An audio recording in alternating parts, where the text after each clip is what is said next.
Hello everybody! In today's episode, we're going to have a look at how we can get that vintage look without having to carry around a hefty camera like this. So having these beautiful Fuji cameras with, very sleek designs, having to adapt old lenses on there makes it really heavy. And well, basically when the lenses are so heavy and the camera is unwieldy, you're just going to leave it behind at home and you're never going to take it out.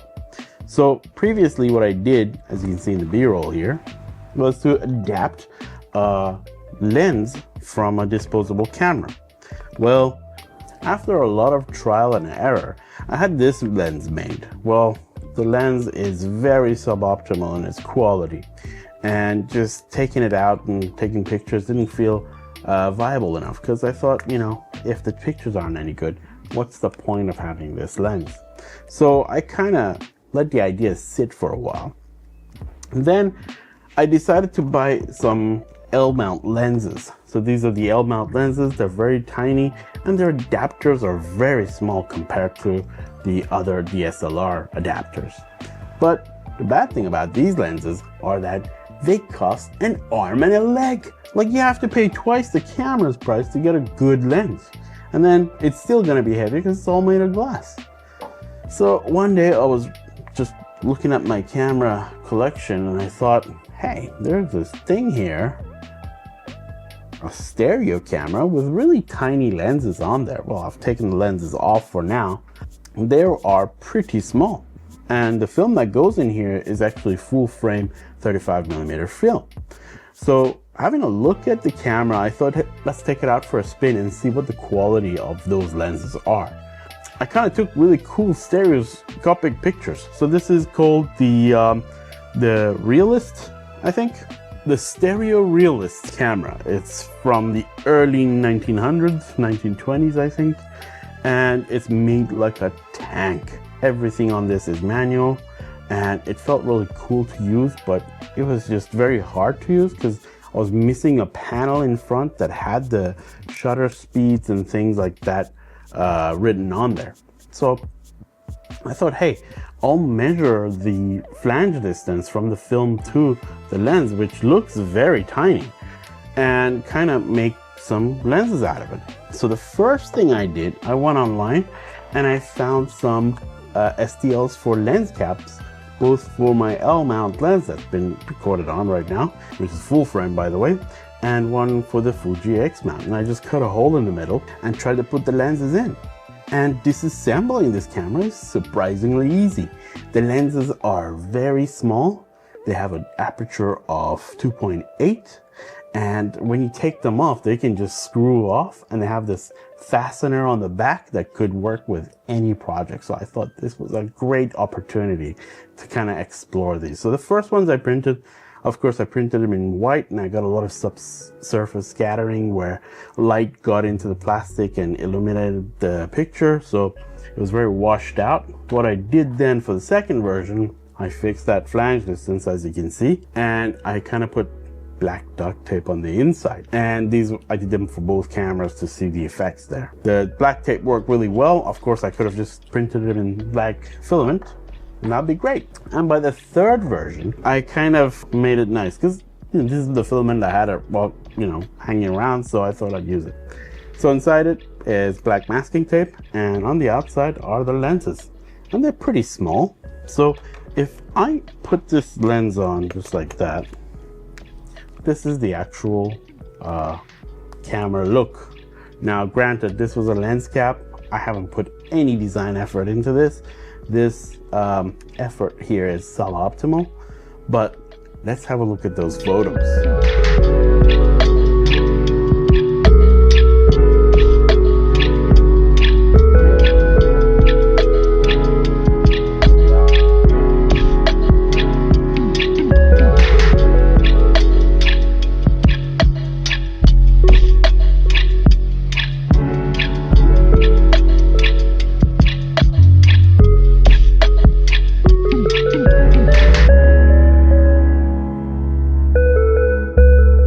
Surprisingly good.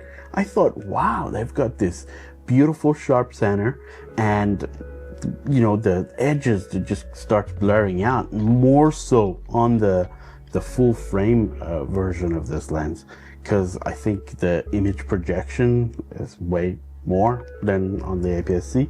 So on the APS-C, it's actually a pretty good lens. On the full frame, it's a lot more dreamy, and I did not think that. The focus is really easy to change. Now, this is like just spin it around in this form right now. It's not very good, but with your help, I think we can come up with a good 3D printed design for the X mount and for the L mount or Sony E mount, as I know many of you like using Sony. So I thought, you know, it's a much better idea to have a lens like that than like this, or especially this. And if you're wondering, I only got this camera for $40 at a camera fair, but you can find really good versions of this on eBay for $50 that actually work. You can basically take these off, and whenever you don't want to use them on your digital camera, you can put them back on there. This is not a destructive thing. And also, there's a better version of this called the Bell Plaska.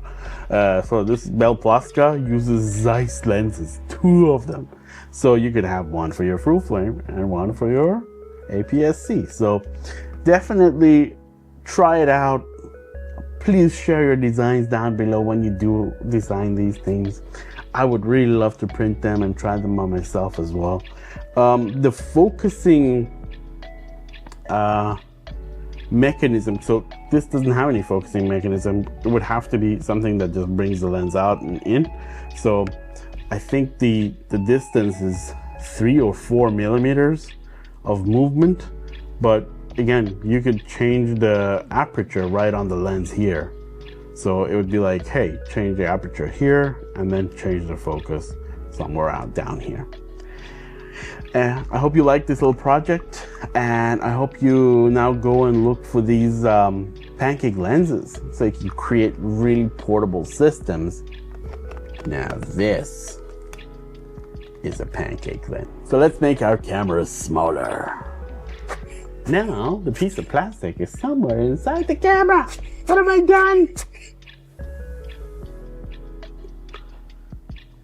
Oh, look at that. This wasn't there. Yeah, these are the hazards of 3D printing. Catch you next time.